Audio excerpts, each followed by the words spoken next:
welcome back, footy fans, to another episode of Donnie's Disposals. I am your host, Coach Donnie Hess here, back with another AFL round review. The first round of finals has come. It has gone. Holy. As a Swans fan, I have to sit here and say, ladies and gentlemen, I still am alive. I still am alive. My wife wanted to kill me, but I'm still alive, ladies and gentlemen. That's how my weekend went. But we have to talk about all of the finals, not just about the Swans. Let's hop into it. As you can see, if you're watching the YouTube video, I have three co-hosts hopping on. It's the A3 podcast. We have Alex Doherty, Alex Catalano, and Alex Miller joining me today. Miller, since this is the first time you hopping on the podcast, great to see you, sir. How are things going with you?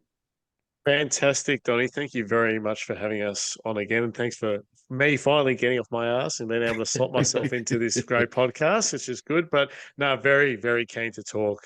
Amazing round of finals it was. And there's so much stuff happened. I don't know where we're even going to start. It's going to be interesting for Sir Mr. Catalano, sir. Your thoughts on this particular fun 4 games of footy? Yeah, fun is right. I mean, I think more than a few groups of fans had their money cut out for them this week. I was at the G on Friday night, which was great. The Hawks supporters were absolutely unreal. I've never seen an atmosphere like that. And the wizard hats coming out, like it really had that carnival feeling about it. So my September has started very well. Any September where I don't have to worry about Essendon being in it, usually better. And unfortunately, our other supporter in the finals. But my commiserations to you, Doc, on your doggies. Unfortunately, not a having such a great September. Yes, well, like Kat, I was at the MCG as well on Friday night, and not only had to sit through watching my team getting the men get embarrassed, but I also had to sit and watch the women get embarrassed as well. So, nothing going well for the dogs. We might be joining unfortunate Richmond in the losers' lounge this off season. But thanks for having me on again, Donny. Pleasure to be back as always. It is always great to have you on, Doc. I absolutely love the podcast and the fact that you guys have started you guys are covering the women's too. I listened to the podcast. I thought it was magnificent listening as per usual. So let's jump right into it, fellas. Thoughts on round one of the finals, as we saw three very anticlimactically non-competitive games, even though the final score of the last one might be a little bit misleading, and one absolute scintillating game that I as I said, I think my wife wanted to kill me at about 2:30 in the morning as I'm trying everything I can not to react, but obviously I did. So it was quite the interesting weekend. So Doc, just as a whole, your thoughts on this weekend? Yeah, I think results wise was pretty disappointing. I mean, all 4 games promised looked like they had a lot of promise, but only three. I mean, the Dogs Hawks game was good for a half, and then Hawthorn blew it out of the water. But yeah, as you said, you would have been over the moon on Saturday with your Swannies, Donny. They were gone for all money, I thought, during that second half, and then Isaac Heaney is almost proving his worth as probably the best player in the comp this year. And geez, he's had a huge past month and a bit, but yeah, as I said, well, look.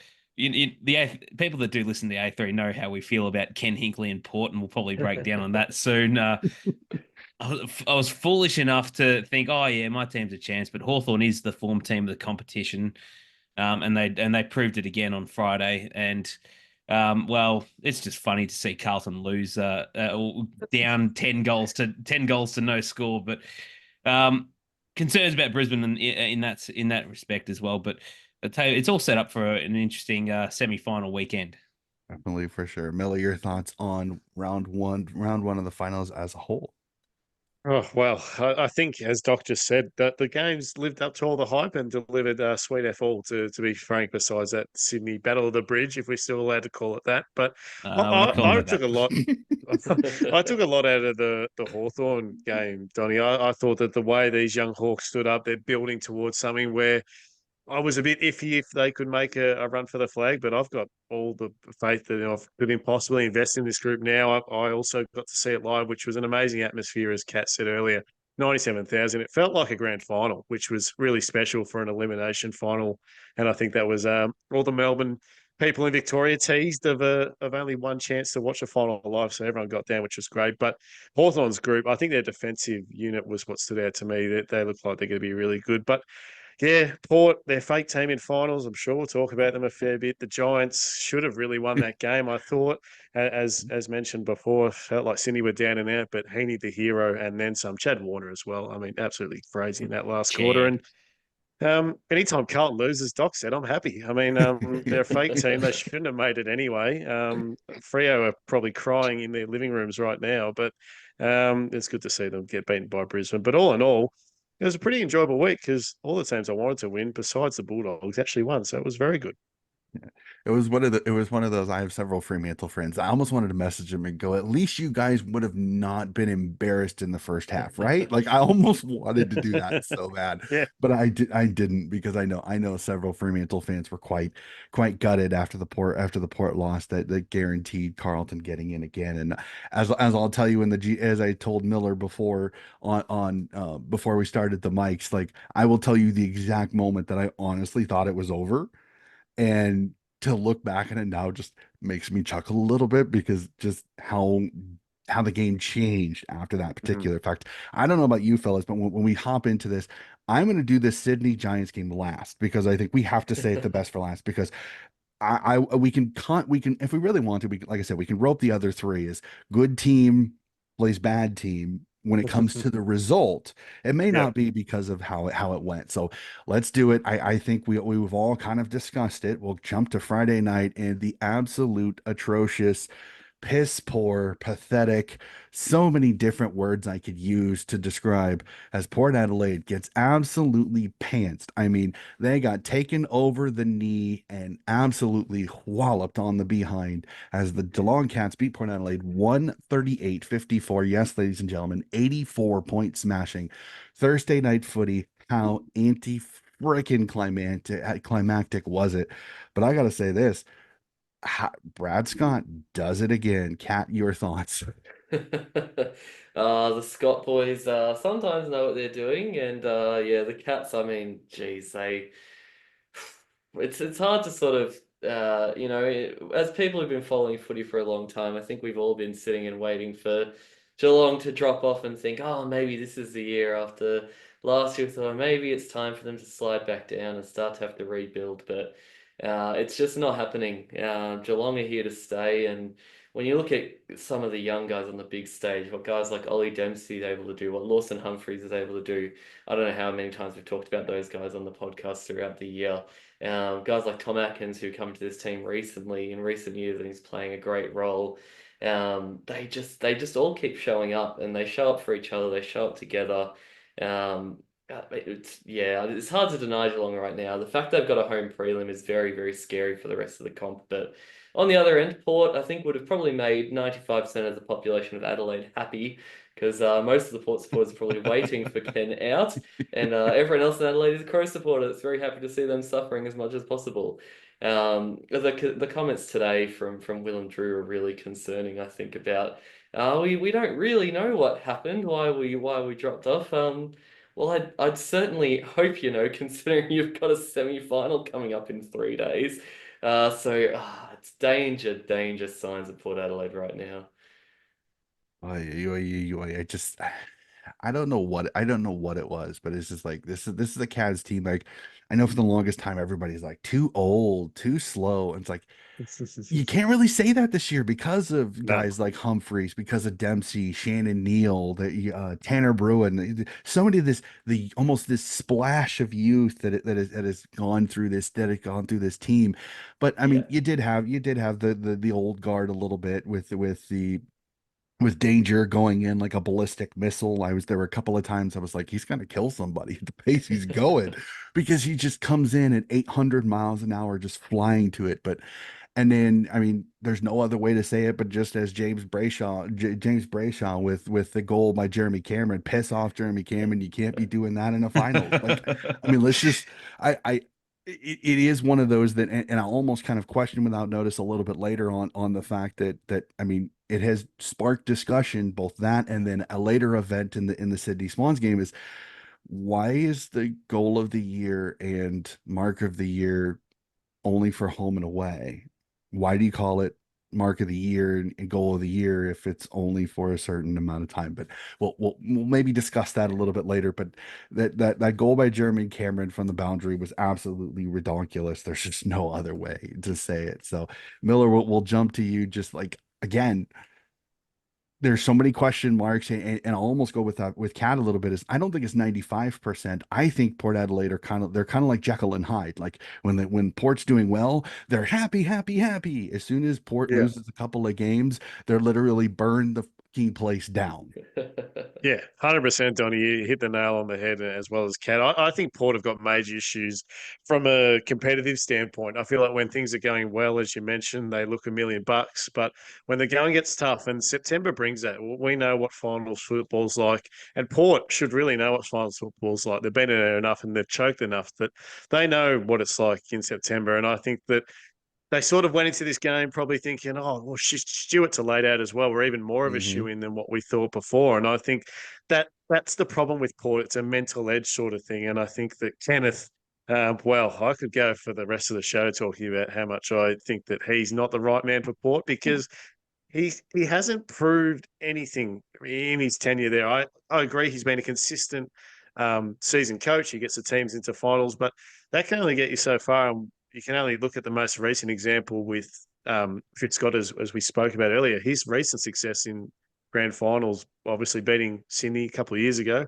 Just don't want to make you cry, Donny, on air, but That's fine. I think that you look at what Scott's done in terms of his progression as a coach, and I feel like there's a big gap between his best and worst, and the players. I think that Ollie Wines, he was a big one coming into the game, was really poor in his numbers. But as the injury concerned, Rosie hasn't really been the same player since returning from where he was injury-wise. And I think the back line got exposed big time with their leg speed, Donny. I think that Hewson and Farrell are massive out structurally, but some of these guys, I thought Bergman was pretty irrelevant. Lockie Jones, he's got a contract still somehow, but I don't know what's going on at Port, because I just think their overall list is not good enough, and Geelong's is miles ahead of them, and we saw it not just on the scoreboard, but they're contributors. It's a team effort from Geelong, and too many passengers at Port. They're going to have to do a lot of work, and I think if they go into the contest, coming Friday night against Hawthorn thinking anything's a shoe-in at home, then they'll get a very, very shocking wake-up call, I think. Completely agree. Like, I know that there's some teams over here, just going off the American brain a little bit. Is there are teams over here that what you call regular season or home and away specialists? They play really, really well during that particular time of the year, but then when they get into the playoffs or the finals, then they show the cracks of, they're really good playing against crap teams or against middle-aged teams. But when you're playing the best of the best in the playoffs, that's when they struggle a little bit. And Port Adelaide, again, I've heard the term flat track bullies. They win the games they're supposed to. They do it well. And unfortunately, it's been plugged on Port Adelaide, and they keep finding ways to continue to make the people that say that look really smart, because they just continue to do stuff like this. I mean, you look at Jason Horne-Francis being on the bench. Now everybody's commenting, is Kenny Hinkley stupid because one of his best midfielders, one of his most impactful midfielders, is on the bench for the first 5 minutes of the quarter? I mean, again, I don't know why. Again, I'm not at training, so I don't know. I hate commenting on that, because it's, as I've had discussions with people online, you see 1%, maybe 2% of everything that these guys do. So you commenting on coaching decisions, probably you're not jumping, you're not exactly going off a lot. You're going off very little when it comes to expertise on that. So Doc, we'll jump to you on this again. Cats just look fantastic. They looked fantastic. I was not expecting that performance, especially destroying Port through the midfield. Yeah, and I think it made the fact even better that Stewart was laid out and everyone was jumping on Port, as Miller said. And look, it just is a credit to the Cats, and a lot of people like to make the criticism about how Geelong like to buy players, buy Dangerfield, buy Jeremy Cameron, buy those big end players to come into the team. But you got to mention, guys like Max Holmes they drafted. Zach Guthrie had an amazing game. He got drafted. Sean Manor, Miller's man, he's been on an absolute tear since coming back onto the senior list, and Brian Myers as well. Those guys are carrying this next generation for Geelong, and as far as I'm concerned, they might have those years like last year where they might take a step back because they're coming from a bit of a later preseason compared to everybody else. But it's a close year. It's a close competition. So spots in the 8 are going to be very, very hard done by. But they were very good, Geelong. They just cleaned house through the uncontested ball. They were very good in the clearances early, late in that game, and Port fans would be having PTSD flashbacks from the 2007 grand final. It was almost like a mirror image of watching that game where the Cats just did what they liked and they just completely peppered, goal scoring entries and, shots on goal. And it was just clank at times. And, the boys just, mentioned Port, there are huge concerns. I mean, I feel like there's a lot. Miller, Cat and I, we usually like to talk about, bottom 6, bottom 8 players in all these 21, 22, 23, teams. Guys like Quinton Narkle didn't stand up, when he came in as a sub. Frankie Evans has been, in lesser terms, shit as a small forward. I apologize for the language. Go ahead. I'm perfectly fine with it. As I say on many a podcast, I said I absolutely loved. And to bring up great memories for you, Doc, when BT dropped the F-bomb on Triple M in 2016, I absolutely adored it. I said I absolutely love it. I hate the sterilized calls over here because if you drop an F-bomb, you're fired, and it absolutely annoys me. So just say shit. Go ahead. You aren't going to hurt my feelings at all. I absolutely love it. If I have to mark it as explicit, who cares? That's right. Just don't want to offend any of the listeners out there. That's all right. But guys like Jackson Mead, very poor, sweet. Had his hit outs, but very poor around the ground. Lockie Jones, and Sav Radaglia didn't really do much either. So they're guys that need to do more in the big matches that matter. And it's just the questions come back to Ken. And you know what? When Port fans booed him at the middle of the year when they got smashed by Brisbane, everyone clowned the Port Adelaide fans. But I feel them. I see it enough with my own team. Is that they are sick of seeing. It's a good core unit that they've got, and Ken Hinkley is wasting it away with what he's dishing up right now. I don't even think the players know what the game plan is. That's sort of they're that lost at the moment. And I can guarantee you, a lot of people give Jack Ginnivan crap for, how he's taunted, Port on social media, but that's just where it is at the moment. Port are seen as an easy kill. They'll be going out in straight sets again this year, and everyone's going to fall back on Ken Hinkley and the playing group as to why it's happened so often for this football club. They just can't seem to get it done when it matters.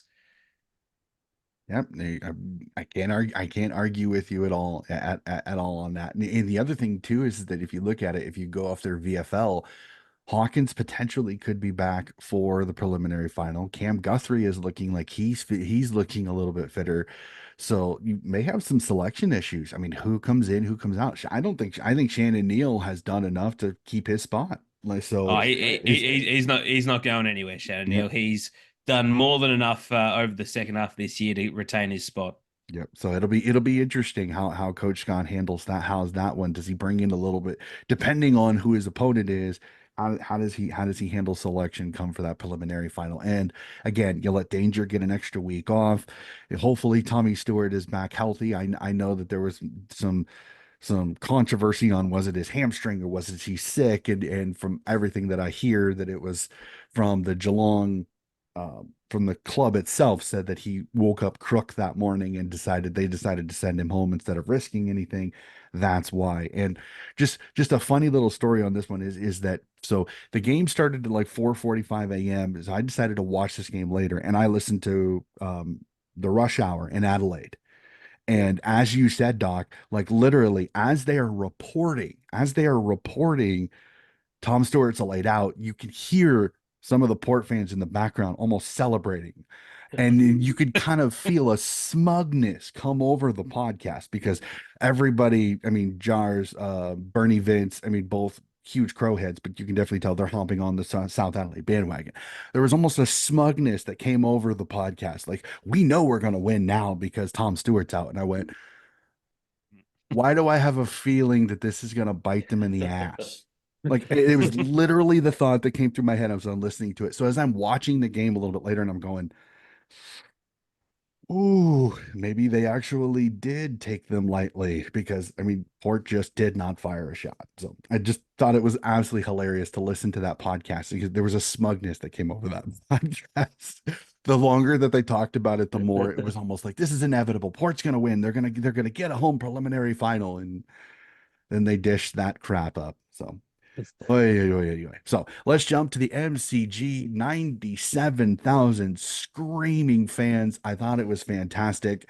And for the most part, they were not dealt the greatest game in the world. I'll say this though. I didn't think it was as bad as the final score was. I think the doggies were in it for them for much more than I think that the final score says it. But Doc, we'll go to you since you had a team in this. I mean, is this more of the Hawks just finding a way to overrun the doggies, or did the doggies just fall short at the worst possible time? I think it was more of Hawthorn running over the top of the Dogs. I think it was, we got a good indication of what sort of game we'd get in the first quarter. High end pressure, both sides really trying to make the most out of their scoring opportunities, but it's through the defensive work rate that I think saw Hawthorn through at the end of it, because by second half, the Dogs wilted under everything that Hawthorn threw at them. And that's what makes Hawthorn such a really good team this year, is that they're very good at taking on the risks when they move the ball through. And a lot of the times throughout that game, they looked they sort of peered through all the zones that the Dogs were laying out for them. And as much as I love lauding Hawk ball, this has become a big issue for the Western Bulldogs, because this is not our first rodeo. This is almost similar to watching us give it up against Fremantle 2 years ago. It's about the same as giving it up to Melbourne in the grand final. This team is just not mentally good enough, and I don't know. It annoys me, and I see it on social media. It's frustrated so many Dogs fans over the journey. Is that when the chips are on the table, this team doesn't go, and like, well, what about the game against Sydney, the game against Geelong? Well, that's good, and I thought those games were a turning point, but it's like an ever evolving door, Donny. You have a sense of hope, then you just go back to and then just go back to square one where they dish up some sort of crap performance. And it's just, it almost becomes grating to a degree. And I sort of want to put it on Beveridge, but it's not just Beveridge, it's the playing group as well. I mean, it's not Bevo's fault that Jamara Ugle-Hagen's not, doing anything. He's letting Jack Scrimshaw and Sam Frost take intercept marks with monotonous regularity. It's not Bevo's fault that Cody Waitman has decided to do the Nick Watson disappearing act and do nothing for literally the entire game. Not Bevo's fault. Tim English can't physically just dominate himself or insert himself into a ruck contest against big-bodied ruckman. Some of that has to come to the playing group, and I see what's going on. I mean, I know Jack McRae's requested a trade, and I'm sad to see him go, given what he's done for the club. But I think he's at that stage of his career now where he's slow for the modern game. You watch that midfield setup. It's at times it was Ed Richards, Bontempelli, Harvey Gallagher. They're all good runners. Trelaw's another good runner as well. They need guys who are fast coming out of there, and Tom Liberatore might be on borrowed time because he got absolutely dominated by John Newcomb on Friday night. I watched that matchup unfold, and Libber was getting into him, but Newcomb just wasn't having a bar of it. And he could have, but he just put his head down and went to work. And that's what's separating the Dogs from the better teams in this competition.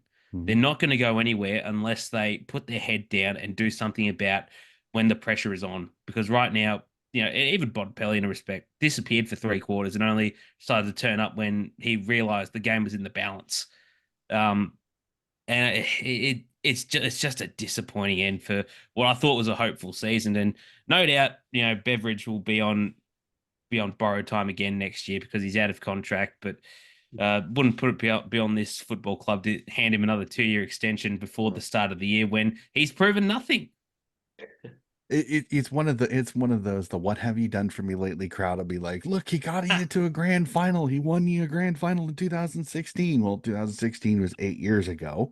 And as Doc, and I know somebody else pointed to the fact that their last 3 losses have all really been due to giving up long, sustained 5, 6, 7, 8 goal runs against teams that honestly you're just as talented as if you look at it. And like, I'll go to you, Kat, on this because I know that some people have thrown this out, and I don't want I've heard Doc's opinion on this, and I want to hear yours.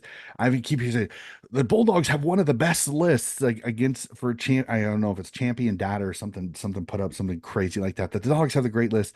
I mean, honestly, is this a list issue or is this a coaching issue? The fact that these guys just keep finding a ways to literally step on the proverbial rake and get smacked with it in the face. Yeah, I think there's aspects of both to it. We've spoken time and time again about how, the bottom end of the Bulldogs list is not good enough and they don't have enough depth through a number of positions. We've seen them struggle key defensively this year. Lob's almost been a little bit of a savior in a sense to get back there. Is that best player on Friday night? He might have been. He might have very bloody well been. But too many of those guys are just not contributing on big pressure games, and that's where they struggle and where they've struggled, I think, a lot. Look, Bevo made some interesting decisions and very interesting decisions in this game, moving Marcus Bontempelli out of the midfield. Even though he was doing good work getting the ball out, clearance-wise, I thought he was doing well. You just shift around the structure of the midfield at that point. It's your bloody best player. It's your captain. You find a way to move the midfield around him, not move him out of the midfield. Very, very strange decision, and I don't know why he did it. Starting Darcy early in the ruck as well, I thought was strange too. I know English was obviously going to get outbodied physically by Meek all night, but Darcy's a guy you need up forward as soon as you possibly can while he's still running in front of the defenders, and we know he can use his frame, so let him get his hands on the ball up forward as much as he can early. I thought that was a strange decision too. I don't know. There's a lot to go on for the Dogs for the next couple of years, and I don't know whether Beveridge is the man to do it. He's made some good moves this year. Lob into the back line was really good. Richards into the midfield was really good. Beyond that, it's looking like a little bit of a struggle to see how he continues. But the other side of it, Hawthorn I think the young brigade of forwards is what impressed me the most of anything out of this game. 7 goals between Watson and Deere is absolutely amazing. These are 2 first-year players coming up on a final stage and standing up like that. Throw in 2 goals for McDonald as well, 1 for Ginnivan, 1 for Newcomb. That's their young core that's doing all the heavy lifting, which is why they are such a strong team and such a scary team this September. I'd just love to see it. It's really, everyone remembers the 3-peat era and we were sick of Hawthorn doing well, but you can't help but enjoy this team at the moment. I'm not going to argue with you at all. I know that the Swans and Hawks had that time period where it seemed like they were always meeting each other in the finals, or they would always get 2 matchups, and you almost grew to detest the Hawks a little bit, especially during the free kick Hawthorn section where they were winning everything and all that. But you got to say this group is just so much fun to watch. I'll go to you, Miller, on this. Just what is it about this Hawks team? Because they literally do. They are playing with house money. Nobody expected this. 0-5 start to the season. They're on to a semifinal. If you would have told Hawks fans after that 5th loss that I'm going to wave a magic 8 ball and this team is going to make finals, number one. But then not only do that, beat a team that everybody said was one of the teams that was being tipped to potentially get to a grand final. Whoever wins this game. That is insane. What the coaching staff and this group has put together since that 0-5 start. 100%. I think if you offered even added a bottom four for the Hawthorn supporters when they were 0-5, they would have taken that there and then. So to be where they are now is credit to the coaching group. I mean, we've discussed on the podcast before that Sam Mitchell's easily coach of the year. I think what he's done to the group is not just coached them, but given them belief. And I believe it's the strongest thing, not just in AFL, but in any sport. If the coach can instill that type of belief and drive, and players will just push themselves to be better. And I think that Hawthorn are in such a spot where Kat mentioned some of the young talent. Newcombe was huge in this game. I thought single-handedly changed pretty much after quarter time. The momentum was going Hawthorn's way. D'Ambrosio's been an inspired pickup from Essendon, was pretty much thrown out in scraps. He's been huge. I think that the two halfbackers from South Australia as well in Amon and Impey have really changed the way that Hawthorn are moving the ball from their back half. You know, skills in finals are really sort of put under the microscope even more. And they're two really slick users. I thought they were good with their ball use. And I was really impressed as well with, I mean, the way Kel Shadir attacked the ball.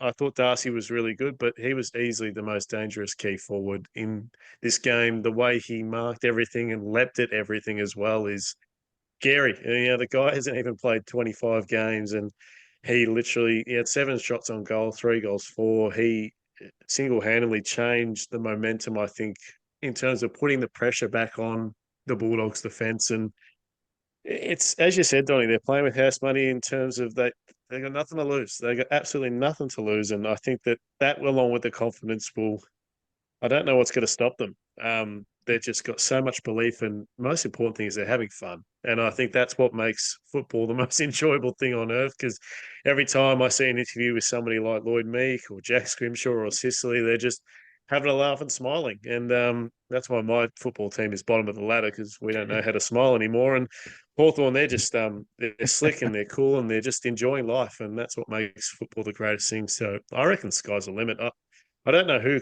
if anyone could stop. It'll be interesting. It'll be interesting to see how it goes, because, like I said, the Guinea comment to Brody Grundy's thing will be interesting. Like I said, does Port put that on the proverbial on the board to inspire them or not? Like I said, again, will Ken Hinkley find a way to bugger that up? Even is the fun part on that. Sorry, fellas, but it's just I look at this Hawthorn team, and it's a combination of really good drafting. I think they've drafted people that fit what Sam Mitchell wants to do, but then, as you said, taking guys off the scrap heap. Lloyd Meek, I mean, Fremantle fans are cussing up a storm now because Darcy can't stay healthy, and Lloyd Meek is looking like an absolute all-Australian type of ruckman. Massimo D'Ambrosio, Essendon goes, get out of here, get out of here. You're wasting our time. And look what he's done this year at Hawthorn on the wing. It's been ridiculous. Impey and Amon find their way over from Port Adelaide. Like, this is a team where he's found almost the, like, I hate saying it this way because I know it's used a lot, but they're like the island of misfit toys with some of these guys. Like, they're just misfits that Mitchell has found a way to get a system that fits all of them. I mean, Jai Newcombe is a random pick in a rookie draft, and it's literally looked like one of the best rookie drafts ever. I think Sam Durham is the only other one that maybe could say, raise his hand and go, "Hey, I'm pretty darn good for a rookie for a mid-season draft pick." Sorry, not rookie draft, mid-season draft pick. It's like ridiculous. But I love what Sam Mitchell's doing. I thought that whatever, I want to find the person, the genius that bought all the wizard hats for that one section. I want to give them a high five because that was brilliant. And then the fact that Nick Watson and Ginnivan go over after the game and put the hat on, I thought that was absolutely sensational. Again, can the Hawks maintain this level of excellence will be the question, because now with the extra game, like if you beat Port Adelaide, now you have to go to the SCG where there's a ton of positive momentum on there. They'll be fresh. You'll have played an extra game. That's where I could potentially see them running into issues, because the legs are going to go. Yes, you've got younger bodies, but you do have Gunston, you do have Bruce, you do have Sicily, and Sicily can only be the savior of the back line so much before eventually he's going to have issues. And you're going to run into a ruckman that's going to be able to neutralize Lloyd Meek, and then who knows how that's going to go midfield wise. So I agree with you. I think Hawk. I think I tipped him at the start of this whole thing. I get him to the preliminary. I get him to the preliminary final where they face Sydney. That's how I tipped. That's how I tipped them. Yeah. It started off well for me. Again, I'm going to touch wood in multiple places to hopefully I get it right because I would absolutely adore a Hawks Swans preliminary final. I think that would be just as good as the one that just happened previously. So we will jump over the Sydney Derby. Um, and to quote some of my Swans friends, it's not the Battle of the Bridge because there is no bridge between the clubs. At least that's the argument for my Sydney fans, that there actually is no bridge between the two. So I don't, again, I don't know my Sydney geography that well. So I go with that and I just call it the Sydney Derby personally. So we will jump the Sydney Derby because it's too good to do it now, especially considering the absolute snooze fest that is this last one. It was a 28-point win by the Brisbane Lions, 99-71. But I mean, I'll go to you, Kat, on this. The Brisbane Lions at one time were up 60-0.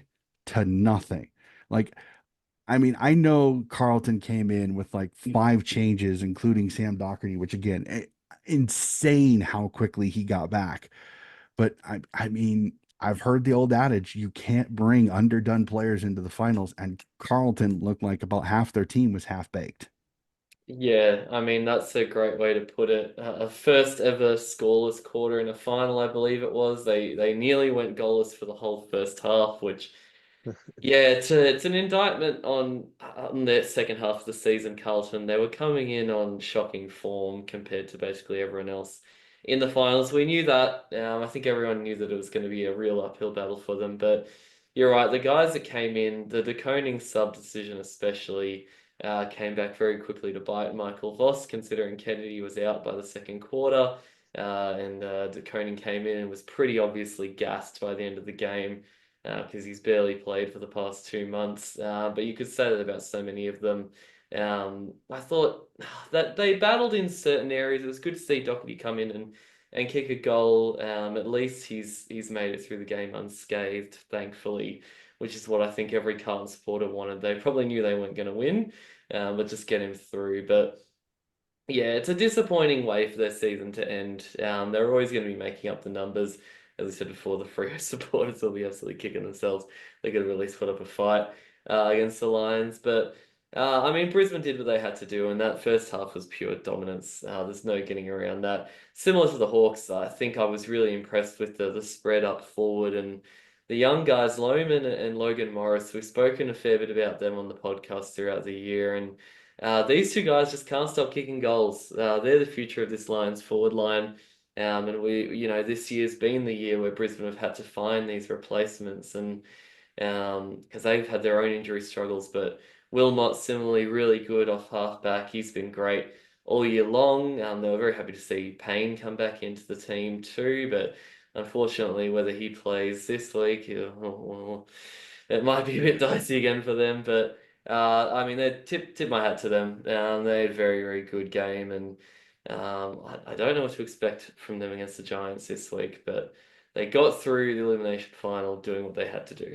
Yeah. And the scary part about this is it probably could have been worse if Brisbane would have actually been able to kick it straight instead of sideways and right ways and all that. Just like, I mean, literally as I watched that game, I was just like, I mean, Carlton is lucky this isn't like 80-0 at half because they should have kicked more goals. Again, I I don't know what it was. I don't know if Carlton just the every decision it seemed like that was made on the selection table just proved wrong. I know you got to bring some guys back like Harry Mackay and some of the guys. And I all I know is that I kind of agree with several of the people online that goes if Kennedy doesn't submit a trade request after being subbed out for that crap, I don't know what I don't know what to say. Like legitimately the fact that you get pulled and nothing really changed, that's got to absolutely just boil his blood. So we'll jump to you, Miller, on this next one. For me is that, I mean, does this really kind of ruin Carlton? Does this kind of send Carlton back into the doldrums, this absolute loss? Or is this more just Brisbane was just too good and they had to bring some of these guys back because they were some of their top 22 players? Yeah, it's a great question, Donny. I think there's two sides to it. I think there's a lot of pressure on Michael Voss heading into next year in terms of that they want results. That they Carlton think that this list is good enough. The fans expect it. This team has been through enough of it, and where they were a couple of weeks ago, they've done the old from second of the ladder to sneaking into the eighth position. So should they be higher progression wise than where they are? I believe so. I think that the list is good enough. It's well rounded. They've got players in good positions, but I think they're way too reliant on the two big tools, Mackay and Kerner, forward of the ball. They really need to find some more avenues to goal. The talk about Matt Owies not being offered a contract after kicking, I think it was 40 goals this year, is crazy because they don't have another player like that. If you're looking at Fantasia to do that, you might have the wrong set of glasses on looking at him. But look, I think that the way that they're structured up around the ball is good. The Koning's going to be a player for the future. We love the way that he's going about it. He could be genuinely a top three ruckman in the comp at the end of next season. But the Kennedy one's interesting. I don't know if you know the rest of the backstory as well, Donny. He had his wife had a child on the morning of as well, and he took a late flight, Kennedy, to get up to the Gabba in time for the game and whatnot. So he made an extra trip, sort of got to see a bit of his child, and then had to rush up to only get subbed off. And then somehow Corey Durden had one less disposal in a whole game, and Kennedy sat out for 2.5 quarters, which is bizarre. That's how interesting it is. But Brisbane were pretty good, but Carlton, I don't know. I think the list is good enough, but is it a case of when Carlton aren't playing their one style, does Voss have a backup plan? I'm still not sure. Because if the two big tools aren't dominating the forward half airily as well as goal wise, I don't know what their sort of backup plan is. Mm-hmm. No, completely with you on that one. And I don't get these little, sometimes I don't always get all these little stories. Again, sometimes I get them when it comes to like Sydney, when I get some of the little stories that in background stuff. So I don't always get that. So that would make me even more, I know. more upset that he takes the extra time to be able to do that. I mean, and for that to absolute crap on that one. So Doc, we'll end it with you. I mean, if you're the Brisbane Lions coaching staff, I want you to don the faking glasses just for a little bit. I mean, are you confident going into this game with GWS? Are you a little bit worried because again, their lack of straight goal kicking reared its ugly head. It didn't burn them this time, but could it burn them in this next game with the Giants team coming off a very impressive loss? I think I'd be confident Brisbane can match the Giants. I think they only met a few weeks prior, and Lions had control of that game for they dominated the first quarter and then slowly let the Giants back into it. But I think they can use that first quarter as a sort of a memo that they can match them pound for pound around the contest. They can match them with their speed, and they can look back at this and say, "Hey, this is what you can do. Take the game on at every opportunity, beat them at the source, and you can do miracle things." I mean, the big one will be watching out for Bedford, whether or not he plays and goes straight to Lockie Neal. Because if you take him out of the game, that's where the structures, around contests sort of fizzle out in a respect. It's going to be left to the likes of Dunkley and Berry and McCluggage, and it's still a very good midfield. But Neal is probably one of the best extractors of the game at the moment. So you take him out. Brisbane's midfield setup just completely falls to the Scheissenhausen. But absolutely very confident in Brisbane. I don't think they can. I don't have them beating GWS either. But I think they've got enough talent in this team that suggests they can.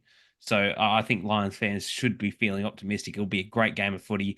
And just to pile it on the Carlton train as well, the thing about Alex Miller is that if he's not bagging Ken Hinkley, he's bagging Michael Voss. And I think this week he has every right to abuse them both.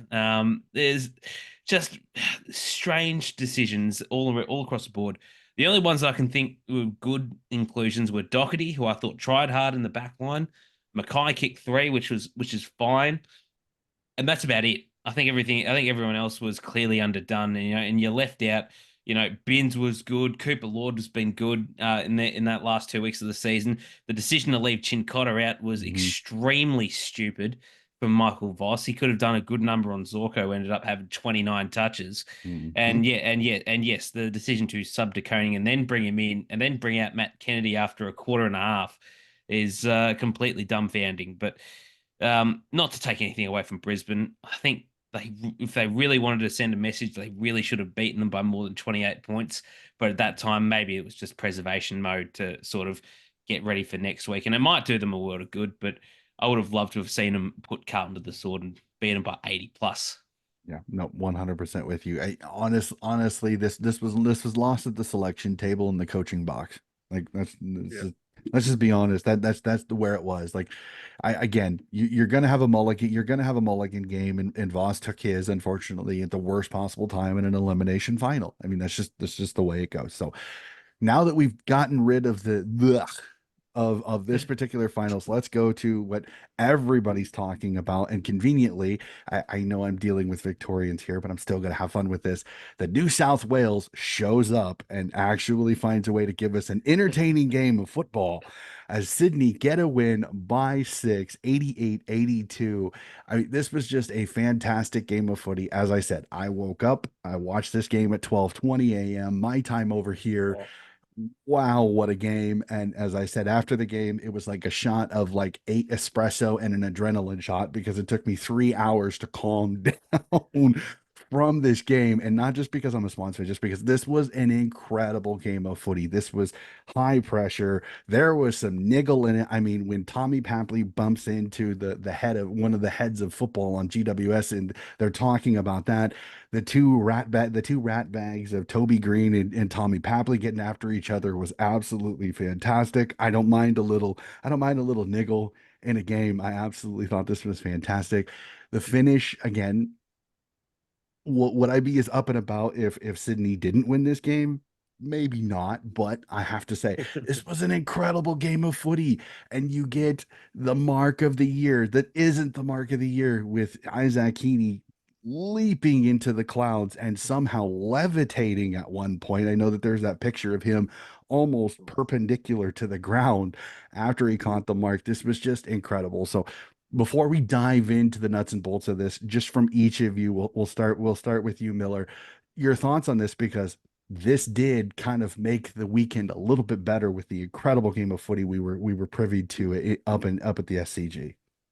This was easily one of the best finals I've ever seen, Donny. It was fantastic. You got to see two clubs going hammer and tong, putting everything on the line. It was like a grand final to me, with the type of intensity. There's finals intensity, and then there's that. And as you said, this should be in a trailer for anyone that wants to get interested in and follow AFL to a T, because you see, as you said, a bit of niggle and the rivalry just flaring up. And I thought it was really good, but it was the Swans leaders, I thought, that were huge. They just made it an interesting game. I thought Jake Lloyd had probably one of his best games ever. I thought his goal was absolutely insane in terms of a momentum swing, and nothing beats when the mustache man gets up and about, because he's a sensational player. And I thought that Callum Mills had a strong game from a leadership point of view. I really thought that he had a good influence around the ground in the second half. Was a bit quiet in the first half, but I saw he became a bit more staunch in his approach, which has been a bit questionable.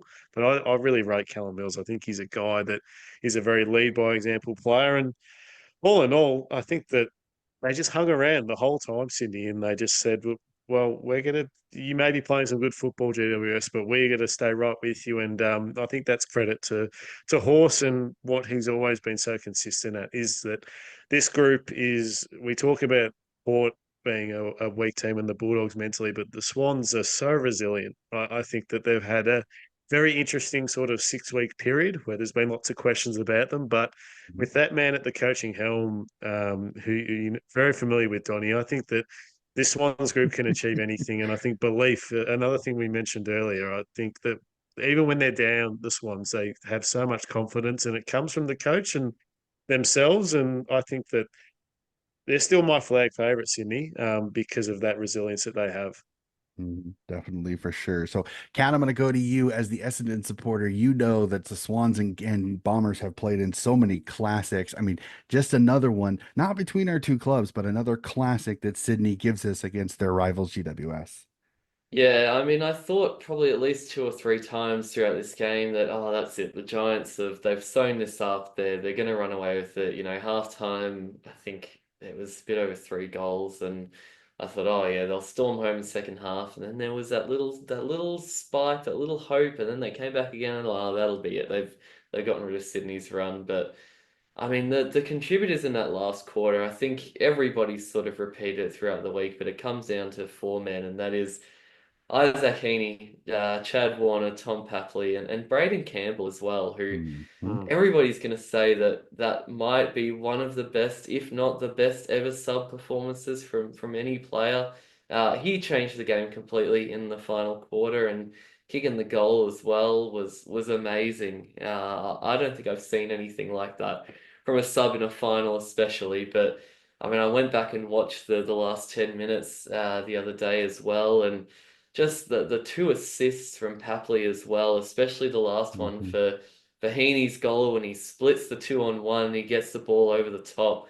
I mean, it's not just talent, that's footy IQ. That's these guys have trained these moments over and over again, and that's what separates the best from everyone else. And to me, that last quarter screams that Sydney are back, and well and truly a team that's going to be a grand final, a premiership threat again. I mean, a home prelim, you've already set yourself up for as best as you possibly can. But to be able to do that, literally snatch victory from the jaws of defeat, and through the pure talent, hard work of these guys, those top end players. I mean, that's some of the most impressive final stuff you'll ever see. It was bloody amazing. I mean, and I don't know. I know you guys have probably heard that, but the story of Braden Campbell wasn't able to train as much because he has a sore groin. Thursday, unfortunately, his grandfather, who he called before every footy game that he ever played, passes away. And then for him to do what he did when he came on the ground, and I remember talking to a few Swans fans earlier in the week, going, I don't understand why Justin McInerney is playing and Campbell is the sub. Like it didn't make any sense to me. Campbell was playing fantastic over the last 3 weeks. I thought he was much more impactful than he had been in previous games earlier in the year. I didn't think he was horrible, but I just thought he was playing much better footy. He was in the game more. He was making an impact. And then literally the play that you're talking about where he kicks a goal, I gotta give my plaudits to James Jordan. I mean, to stay on his feet during the Gosh, contest, to keep the ball in play with a basketball dribble, and then that kick had that to kick. be, and I know Richo pulled it out, but it was the perfect thing. Centimeter perfect. Yes. I'm sorry, I have to pull it out. It was. I mean, because if it's not put exactly where it was, it's probably punched through for a rush behind. Nope. Campbell marks it, doesn't take too much time, slots it from it, and it just kept the momentum going. It was absolutely mental. And Doc, will end with you on this. I mean, I almost look at it as a Swans fan. It goes, I'm almost kind of glad they have the bye week because I'd be worried if this Sydney team had to play again next week because that took a lot of energy, not only to come back, but to win it and just the emotional high that drains you adrenaline wise. Yeah, I'd like to echo Miller's thoughts and say that this is probably one of the greatest finals we've seen this generation, and we've seen some pretty good ones over Mhm. the years. I mean, obviously, watching the Dogs in the prelim in 2016 against GWS is almost the top of the pile in terms of games. In 2018 I agree. grand final, last year's grand final as well. Mhm. This is right up there for mine as well, and not just for everything that they've mentioned, the comeback and everything else, but the pressure ratings of both teams.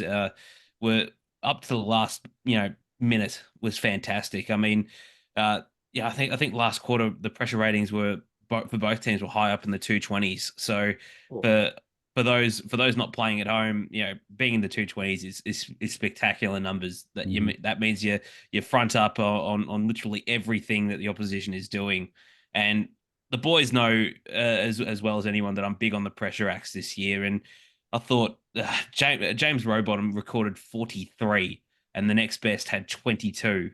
So like he's been. Ridiculous.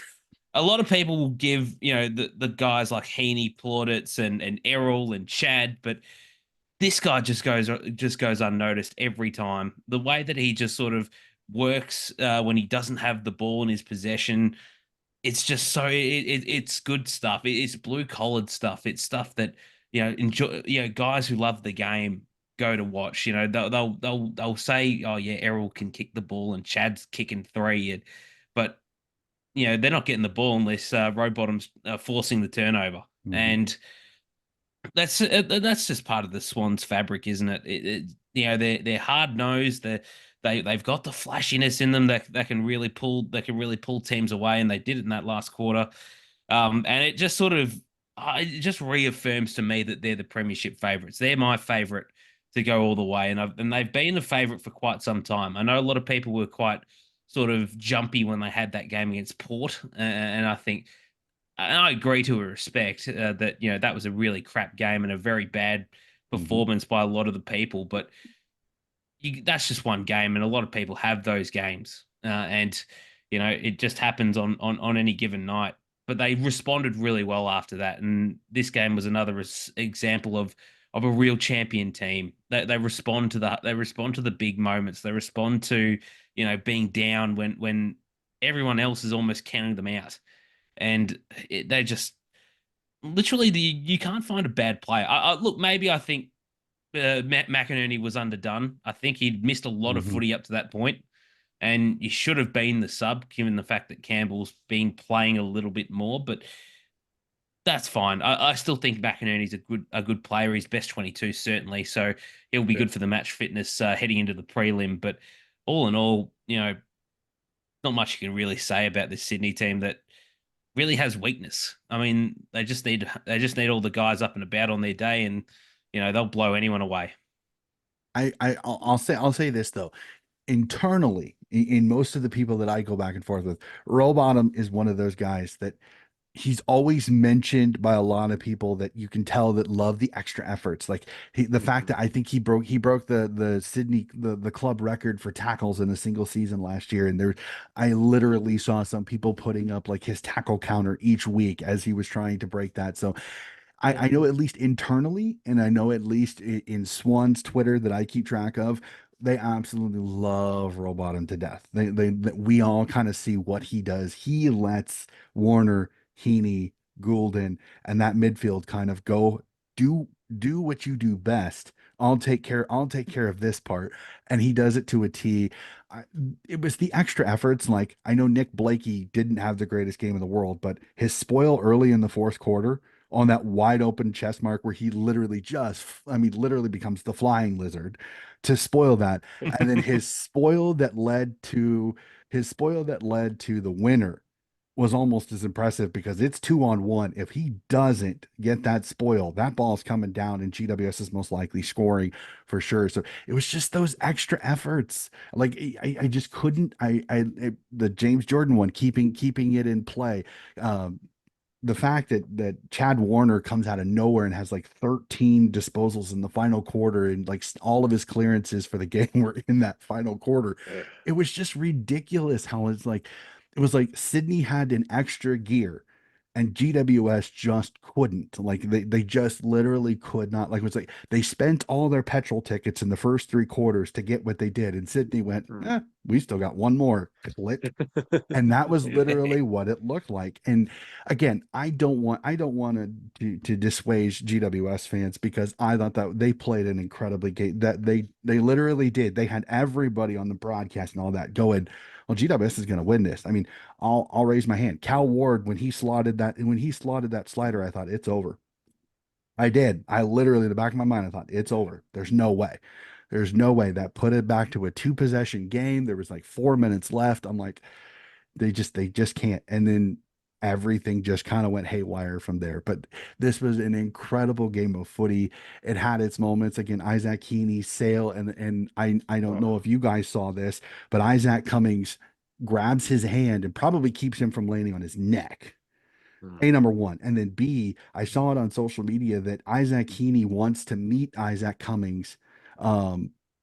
His mother wants to meet him to give him a hug to thank him for helping Isaac from landing on his head. So it's cool stories like that I thought were absolutely fantastic. So, I mean, we could talk about that game for days. The noise, I mean, I know it's only 45,000, but the noise, even just what I heard on the broadcast, it was deafening when Armadi's goal goes through. I mean, I know you guys are used to the MCG 90, 100,000, but I mean, just listening to it, how insane was that noise? We'll go to you, Kat. How insane was that noise when Armadi's goal goes through? Because the place went absolutely ballistic. Yeah, that's what you play and you watch finals for. Like I can't imagine the momentum they've been riding all week, from that goal alone. But it was the sealer on top. The amount of guys that got them to that point was yeah, crazy stuff for the Swans. It'll just be absolutely. I cannot wait. I cannot wait for that preliminary final. It is going to be sold out. And just imagine if it's the Hawks. Oh boy, it's That'll gonna be be good. fun. So let's jump to the burning questions because I'm gonna let you guys eviscerate some people here. I'm gonna have some fun with this. We'll start with you, Miller, on this because I sent you Oh, guys the questions. I hope you're gonna enjoy this, especially I think Miller, the next question I think he'll have a field day with. And that is I as know a he will. as a whole, was this anticlimactic first finals? I think given the season that we have had, yes, because we have had probably the most competitive, amazing season in my lifetime. But I would say so, yeah, a little bit anticlimactic. We got a great showdown and matchup as we just spoke about, but besides that, wasn't too much to shout about. So I would say, yeah, anticlimactic. All right, Doc, was it anticlimactic the first round of the finals? Yeah, I'd say it is, but it's not to say didn't all games didn't have exciting moments. I mean, if you certainly don't like Port Adelaide, then yes, you would have enjoyed Thursday night. If you don't like Carlton, you would have enjoyed Saturday night. If you like Cat and you love Hock ball, you would have enjoyed Friday night. Um, so look, I suppose there was something, but to say yeah, it's anticlimactic results wise, yes. I'd say it's yeah, a little bit disappointing, and not just because I support the Dogs and their frauds, uh, just a bad game. I agree with Miller. I agree with Miller. I'm one of those where it's like because of how competitive this season was, that was the reason for me. It was anticlimactic. 3 games with blowouts, really. That's what it was. Mm. So, Cat, Yep. fourth and final one. Was this anticlimactic? Well, I enjoyed 3 out of the 4 games pretty immensely. I found reasons to enjoy, yeah, the Hawks winning and Port getting absolutely bundled out. I think the Cats are an exciting team to watch, so watching them play good football is still entertaining. But I mean, look, I can see from a neutral point of view, definitely wasn't the best start to finals, but I think every game from here on out is going to be a belter, so I hope it should make up for it. Definitely for sure. So, and I know he's gonna love going off on this question, and this is one of the reasons why I put it on there. I'll Miller, let it matter. does Ken Hinkley need to be worried if his team goes out in straight sets? I'll use 3 letters, YES. And well, I'll continue a bit more on that. Definitely yes, Donny. I think that even if they win a final and then they go on next week and lose, I think if Port accept that as a pass mark per se, I think that's the wrong direction that the club is turning in. I think that they need to turn a new leaflet in where they're heading. And Ken's been a consistent coach, as I said, during the season for a while. But September's where it matters, and Port want the ultimate success. I think they need to move on with him. If they definitely go out in straight sets, he will be coaching somewhere else, maybe at West Coast, but he definitely won't be at Port, I think, in 2025. Definitely interesting. Kat, your thoughts? Because is Hinkley in trouble if they lose this, if they lose and go out in straight sets? Absolutely, he has to be. The finals record speaks for itself. If you can't do it when it counts, then unfortunately you're not the man for the job. I think that's got to spell the end of him. All right, Doc. Yeah, I'm with them. I think look, we've been big Ken Hinkley detractors for the longest part of maybe what 4 years, gentlemen. Um, Yeah. but he just hasn't been able to get it done when it matters, and he's got a good list at his disposal. Kane Corns likes to go on about Luke Beveridge and how he's got a really good list. I think I'm the reverse. I think Port have got a really good list. They've been top four for how many years, and they just cannot even get past the preliminary final. And if they go out in straight sets again, then it's an embarrassment. And the people who did boo Ken that day at Adelaide Oval and everyone in the media sort of brushed it off, thought it was ridiculous, thought it was unfair of Ken. They'd be vindicated. And I just think, and yeah, and that'd be it. I mean, they'd be right because Ken has just not given this team, or has not pushed this team to where it needs to be. Mm-hmm. Nope, I agree with you. It'd be interesting to see if Tom Morris is anywhere close to correct, and the loss will lead him to potentially become the top candidate for the West Coast job. Be interesting to see how accurate he is on that. It should be like a trial, and he'd be found guilty of not making the most out of his list, and he'd be sentenced to coaching to West Coast. It'd be definitely be interesting for sure on that one. So, all right, it'd be interesting to see, especially Doc. We'll start with you, considering your team was in the finals. Which of the three blown out teams was the most disappointing of the teams that fell in the first round of the finals?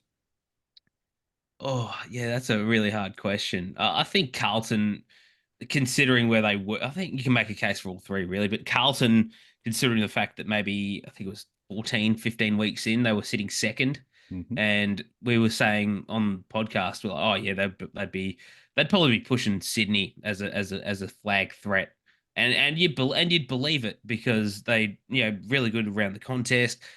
Charlie and Harry were firing up forward, and defensively they were fine. But yeah, to sort of let it all sort of drop out like that is incredibly disappointing. I've already said my piece on the Dogs, so I'm not going to say too much about that. I think they're very fraudulent. I think there's a lot of players in there that are batting way above their pay grade, and they're going through changes already. And it's just something that Luke Beveridge will have to at least see through next year. But if there's no improvement, then I think it might be time to turf him out along with Ken. And well, speaking of Ken, they were very disappointing, weren't they? I mean, just a number of decisions and errors, and just sort of, yeah, the way that they've handled kind of Rosie as captain. I think he'll be a great leader still, but I think the way that they've handled him throughout the year has been completely abysmal, and that's something that Ken and the coaching staff and the medical department are going to have to sort of reassess and sort of play with kid gloves, because it's a long season. Rosie can get over that hamstring injury, but to rush him back in when he was clearly not right is amateur hour stuff. And yeah, I'd say, yeah, make a case for all three of them. But if I had to pick one, I'd probably go Carlton. They were top two, they were destined for top four, and to sort of blow out the way it has is probably the most disappointing. Makes sense. Kat, your thoughts? I'm going to say Port. I know we've harped on them a fair bit, but I mean, expectations Just a coming little. into the finals, just a little bit. Expectations coming into the finals, and now they're staring down the barrel of a straight sets exit after being thoroughly embarrassed by Geelong, who, while they are a very good team, I don't think anyone thought there was that sort of gap between any of the top four sides. So for me, I can't look past Port Adelaide. They've really got to get it together this week, or yeah, they're going to be the embarrassments of the finals, full stop. All right, Miller. Well, like Doc, this is a great question, Donny. It's got me thinking. You can make case for everyone.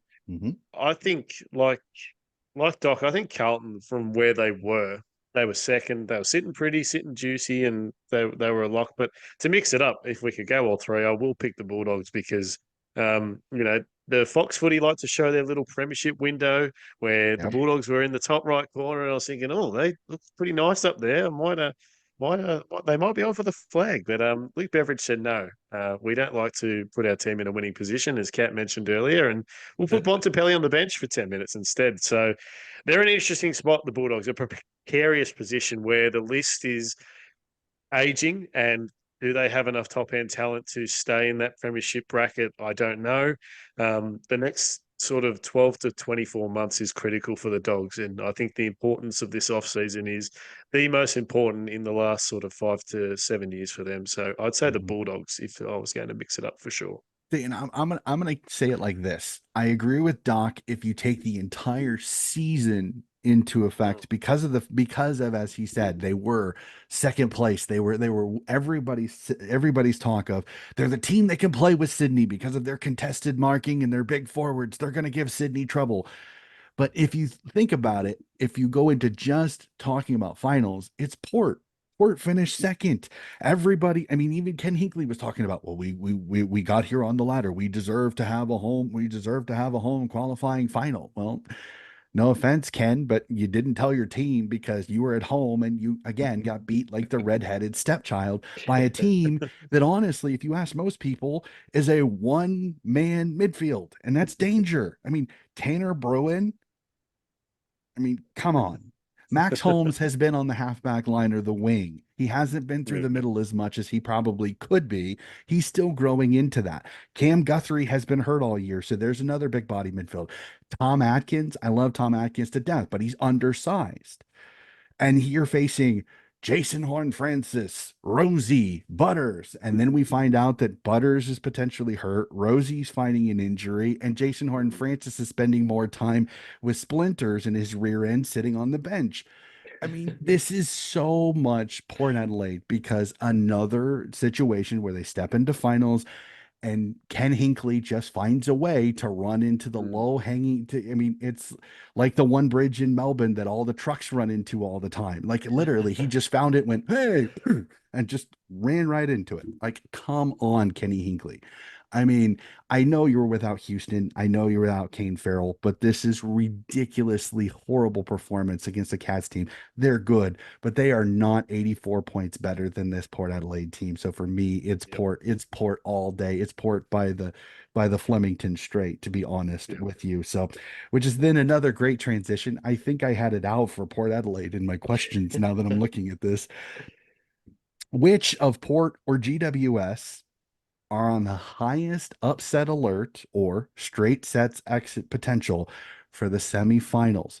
Kat, we'll start with you. Who is more danger of losing and going out in straight sets? Oh dear, I'm gonna start sounding like a broken record here, but it is No. absolutely Port Adelaide are the most in danger. I mean, this Hawthorn team is as hot as they come. They've barely lost a game for the past 2.5 months. They're flying, coming off a huge win at the MCG. The vibes are high. They're going over to Adelaide United as a team. It's got to be Port in danger. The Giants, I think everyone will be expecting to settle the ship this week. I don't think they're in as much danger. It should be a very good game, no doubt. Giants and Brisbane should be a cracker, but yeah, Port, I'd be very, very scared, and I think they will be very scared. All right, Doc.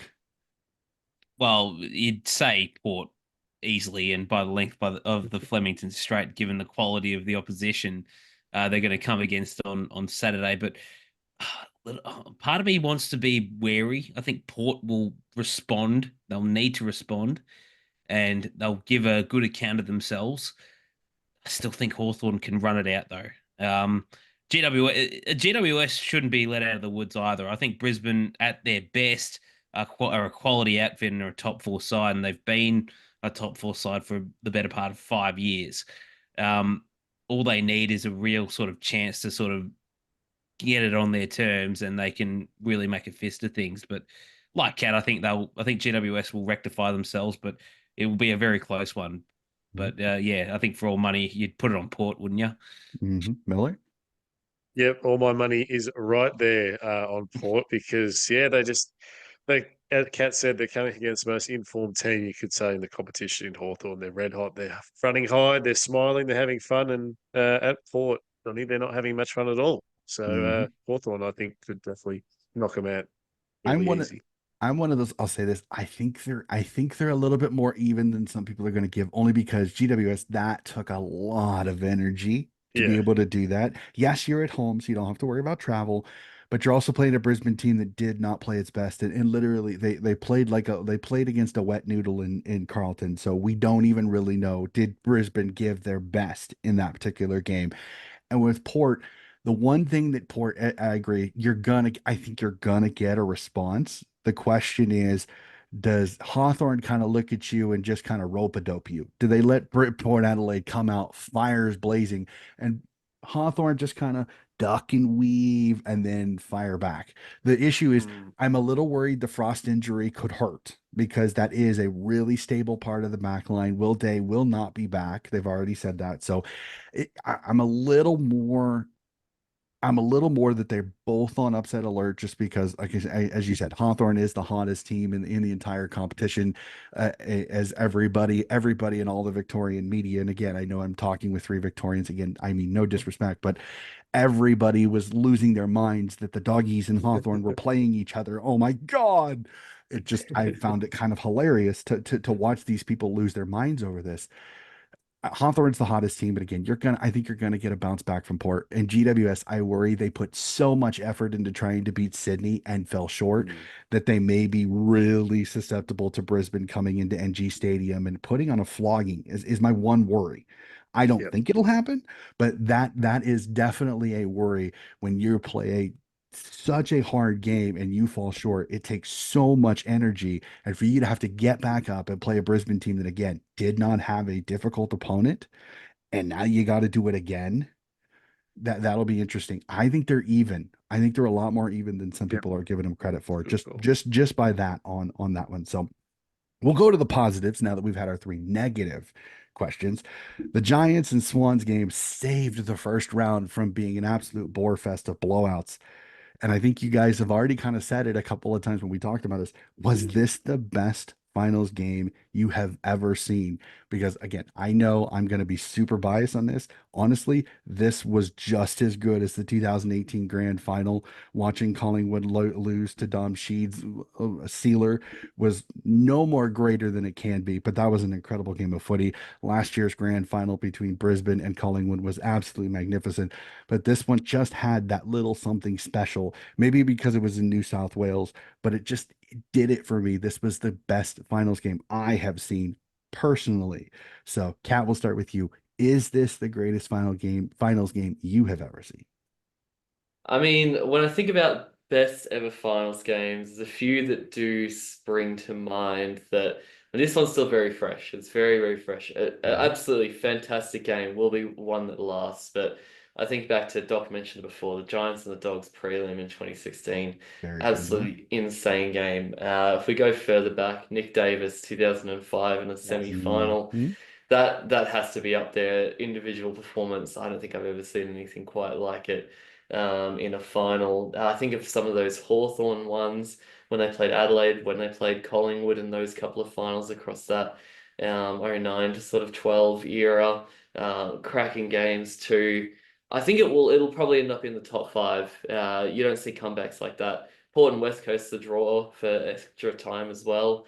That was a crazy game too, but I think it'll end up top five for sure. If we're just talking finals, not grand finals, but it'll go down with the very best, I think. Yeah.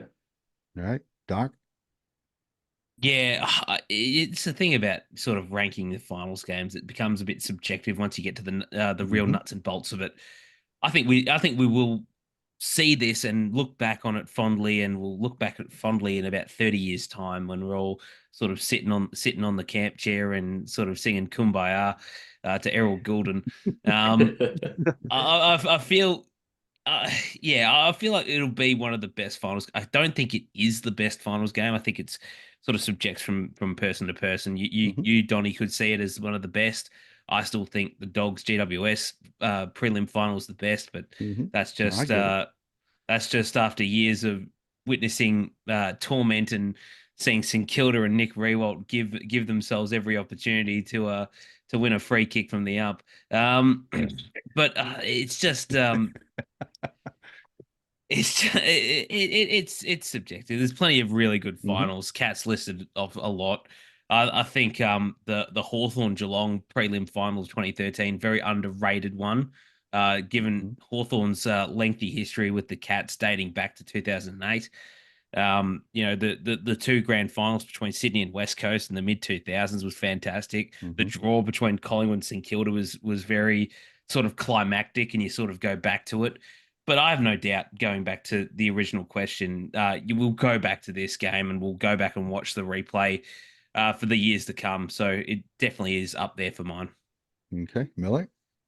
Oh, I reckon it's definitely top three. I think the atmosphere, as you mentioned earlier, Donny, was incredible for a game that only holds 45,000. It felt like there was, 100,000 there, and the atmosphere was great. The comeback, as we've all said, was amazing. So I reckon it's easily top three. With ease, the best final of the ones we've seen so far. But yeah, I'd say it's definitely up there. Outside of grand finals, I'd have it as probably one of my top three finals ever. Yeah, Mm. I really enjoyed it.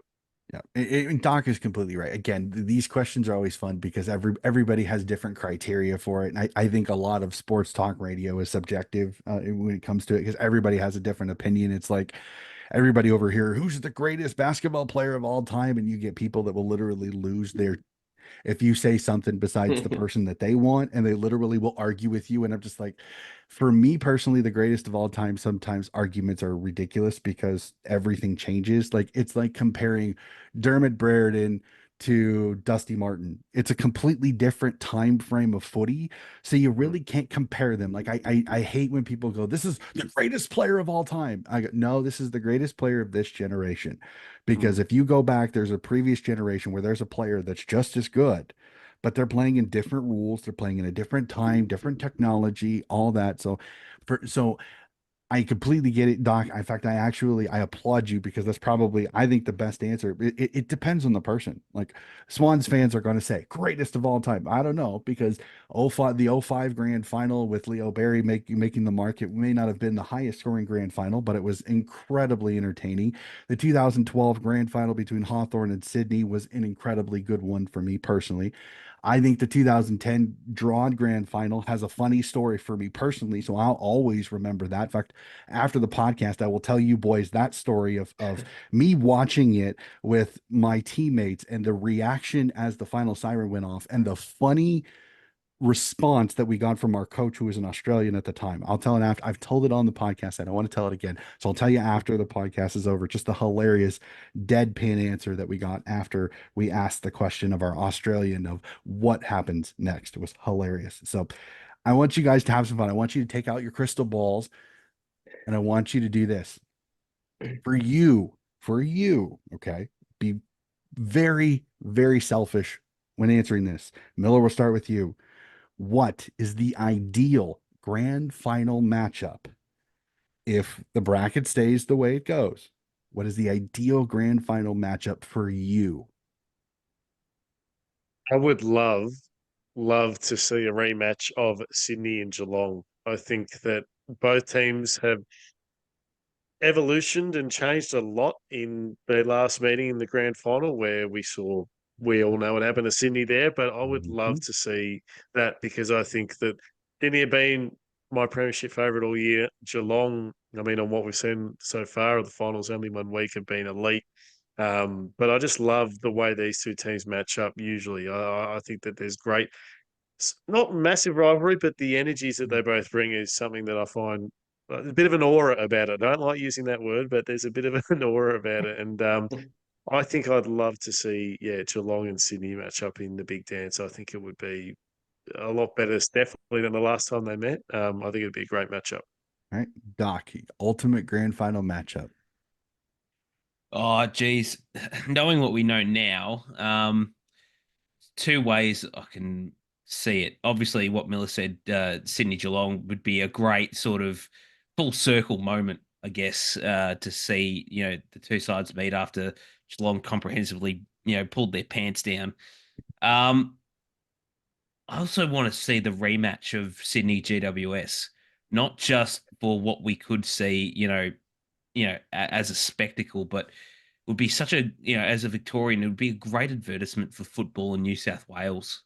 Like I feel like, especially in the women, it's a bit of a diluted sort of field over there in New South Wales. But I just feel like that the football in New South Wales isn't as sort of uh I suppose lit up, I guess, in a manner that WA, WA, South Australia, Queensland, even Queensland's got a really good sort of football talent pool now, but New South Wales still dominated by rugby league, and even if that sort of even like I think neutrals, especially neutrals in Victoria, Victoria seems to have this chip on the shoulder with people from Sydney, but I think people from Victoria wouldn't mind seeing these two teams if it meant getting a game like we did last week. It'd be fantastic viewing. Okay, Cat. I'm going to go a little bit different from the both of you so far, and I'm going to say ideal dream grand final. Well, Hawthorn are going to be in there this year. I think the fairy tale wouldn't be complete if the Hawks didn't make it all the way to the grand final, and whether they could get past a Sydney team after beating Port Adelaide would be a different story.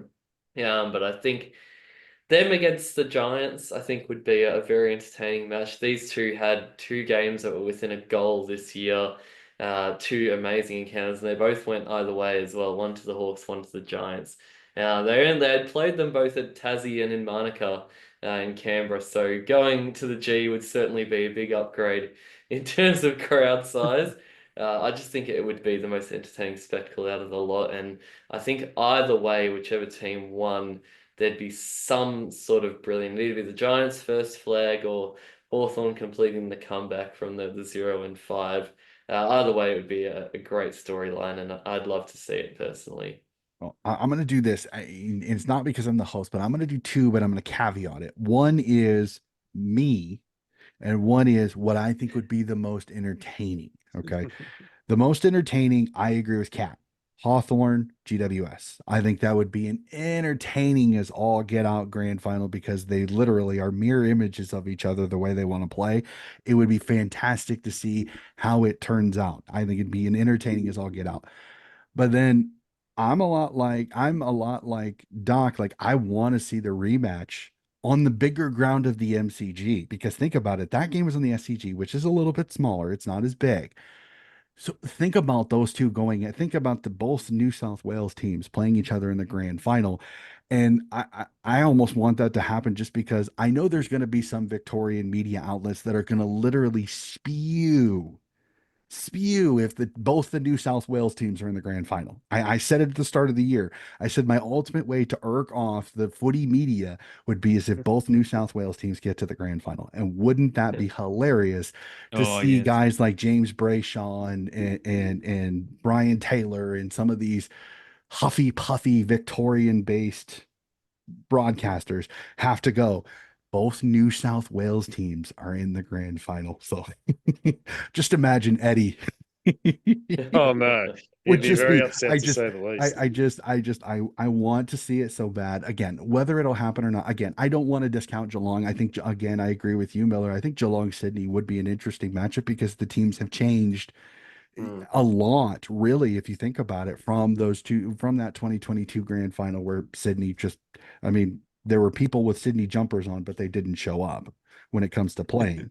I mean, I'll be bluntly honest. I mean, the Cats were just better, plain and simply, that day and that particular year too. So it'll be fascinating again. I don't think there's a bad grand final matchup. I mean, think about Hawthorn, Geelong, even as the grand final is still a Mm. possibility too. So I mean, Yeah. there aren't many. The only bad matchup, honestly, would be Brisbane, Port Adelaide. Uh, Which I That mean would can be happen. I don't see it happening, but I mean there's still the possibility that Ken Hinkley could get to a grand final. He would have to pull the miracle of miracles, but it's definitely a possibility. So still a let's better jump. chance than bloody Ken getting sacked than having that grand final. All right, fellas. Let's I want to have some fun with this just because again, I'm not bragging here, but I was 4 for 4 with the loud tipping and I know I saw the eyeballs pop open for all three of you when I said that. jeez. So I got to Right. ask just real quickly before we get to the tipping of the semifinals, how did you do in your tipping? So we'll start with you, Miller. How many did you get right? Um, I got two right. I tipped Geelong originally, and like Ken Hinkley rang me up on the phone and said Stewart's out, and I fell into that trap and changed my tip to Port Adelaide, which didn't change too well. But I also tipped the Bulldogs. But yeah, Swans and Brisbane were my 2 out of 4. Okay. Kat, how many did you get right? Yeah, I'm pretty sure I was exactly the same, 2 out of 4. I also fell for the Tommy Stewart trap, and for the first time in about 3 months, my Hawthorn faith disappeared. I just thought on the big stage that the dogs had all Oh, that cat. experience, but like you said, Donnie, it's a myth. It doesn't actually mean anything. I will not be tipping against Hawthorn this week, don't you worry. All right, Doc. Oh yeah, I got two as well. Stupid me for believing in my own team. Uh, should have never have bought it, and the boys know as well. Like I rarely tip my own team this year because you just do True. not trust because you do not trust them. But yeah, also got bought wrong, but not because I changed. I just thought, oh yeah, at home, uh, was a bit conspicuous about the Cats and how they move the ball. Um, but yeah, no, that just sort of blew up in my face. So thanks, Ken. Yeah, it was one of those. I made that I made that tip Monday of last week, and I remember, as like I said, I was listening to that podcast and the smugness of the Adelaide rush hour talking about it, and in the back of my head, I'm going, "Oh no, I'm gonna really look bad on this tip now that Stewart's not playing." And as like I said, I was watching the game, I was going, am I seeing this right? Like I could not believe what I was watching. Like, and I was watching this on delay. I was at work and I put my iPad while I'm working. I kept looking down going, what? Seriously? Like I almost wanted to look at the score going, I'm not seeing this, am I? And I did. Like Mhm. it got to the point where I was literally in the middle of the third quarter, I just fast forwarded to the end because I'm like, it's over. It's already over. And it just got worse as I fast forwarded it. So I was like, oh, that was a good call. So oh boy. So, all right, fellas, let's get to it. Only two games to tip on this. And just a reminder for those that are listening to the podcast, there won't be a podcast next week. We will skip over and talk about the semis and the prelims for our next podcast. We will actually take a week off because two games, too short a podcast. So, we're going to jump a week. So, we will go right to it. Semifinal tip. First one. Kenny Hinkley takes his Port Adelaide Power at home versus the Red Hot Hawks. Miller, I think I know where you're going to go with this one. Hawks, Port, who do you like? I really like Hawthorn. Really, really like Hawthorn the way that they've been playing. And Port Adelaide, yes, we are probably going to get a response. Will it be enough to keep Kenneth's job? Probably not. So I'm going to be tipping Hawthorn. I reckon it'll be a margin of 22 points. I think it'll still be a good encounter. Okay. Doc, Hawks, Port Adelaide, who do you like? Not the one that's coached by Ken Hinkley. Nah, I think last week confirmed just how good Hawthorn are this year, and I think yeah they'll be too good for them. I think we'll see response from Port. Whether or not, yeah, like Miller said, whether or not it's enough or not, it's an entirely different question. Question marks over Zach Butters' ribs as well, which has me certainly on edge. I know people talk about Will Day, but uh, one Zach Butters is worth about probably 2.5 full days, I think. So Hmm. on any given day, but I think Hawthorn will be too good away from home. Okay. And Cat. Yeah, I'm gonna agree with the guys and go Hawthorn as well. I think you can't deny this team at the moment. Frost injury is obviously big, but I think they've got the depth to cover it. Weddle can play taller, Scrimshaw, Sicily will lock it down back there. And Charlie Dixon might as well be a negative the way he's playing at the moment, so you don't have to worry about him. They don't have the pace to match him without Houston and Farrell as well. They don't have the ball movement. These guys in the midfield, like we said, still touch and go. It's got to be the Hawks for me. All right. And I will round out the quad with Hawthorn as well. Not only because that's how I tipped it in my bracket, but I just kind of feel like Port Adelaide, they're ripe for this. The question mark on Butters and Rosie, I think hurts. Will he rectify Jason Horn-Francis sitting on the bench will be the biggest question. I just don't like their defense. I think their defense they're all too similar. There's no differentiation. And I just kind of feel like I won't be shocked if Dixon gets dropped and Marshall comes in. Will not shock me a bit if they do that, just because I mean honestly, Dixon, I think he's finally ran out of petrol tickets. I honestly believe that. Like, I think Hmm. retirement, I think, should be the way he goes because his body just cannot handle playing AFL at the elite level for more than about a game, maybe two games before needing about a month break to be able to recover because he either goes way too hard or his body just can't take the stress of what he's Yeah. got to put it through, unfortunately. So game of the round, NG Stadium. I'm a little sad on this one because I really, really hope that the GWS fans show up for this one, because I worry that Brisbane is going to be 75% of the fan base at this game, thus making it a quote unquote road game on this one. Giants, Lions, Cat. Who do you like in this one? Yeah, big game. Very, very big game for these two. Like we said already, Brisbane had a much easier opponent, so they'll be coming off the week, I think, feeling a bit lighter. But I like the Giants and the way they finished this year. I think aside from the shakiness in that final round, Bedford's back in. That'll be a great in. They said he's available for selection. Brisbane's still worrying about Payne, unsettles the back line a little bit. I think at home the Giants will get the win here through the prelim. All right, Doc. Yeah, interesting. Like GWS smashed them as well earlier in the year, so they're 2-0 on Brisbane this year. So all signs point to the Giants at the moment. I thought, yeah, for large parts of that game, they really asserted themselves with how they moved the ball. I think there's a lot to love about their younger brigade, their kids coming through. Cadman's had a really strong sort of back end of the year. We love Darcy Jones as well, and I think Bedford, if fit, goes to Neil and takes him out. So I think there'll be a fair bit there for the Giants to work with on Saturday. So I'm going them. Definitely on that one. Miller. Oh, this is tough. This is very, very, very tough. Look, I think the Giants really, but Brisbane, we don't count them out. Kat mentioned earlier on in the episode that when they're on Brisbane, they are on. And yeah, if Bedford plays goes to Neil. I'm intrigued as well. If Payne gets up, he goes to Hogan. But if he doesn't, then Harris Andrews might have a harder time defence wise, juggling Toby Green and Jesse Hogan. I'm actually going to go the Lions, but don't be surprised if I change my tip about 15 times between now and when this game starts, because it's a toss of the coin. I think when Brisbane are on, they're on. So I'm going to go the Lions. Yeah. Yeah, this one's back and forth for me. Like I said, I worry GWS spent a lot of energy in that game. GWS play the showground pretty well. I hate this one because it's like I know Toby Bedford will be back. Will he get the Neil tag? Will be the $1 million question. Mm. How does Briggs' body feel after the physicality that he had with Brody Grundy? Because I know he's fighting with a shoulder injury.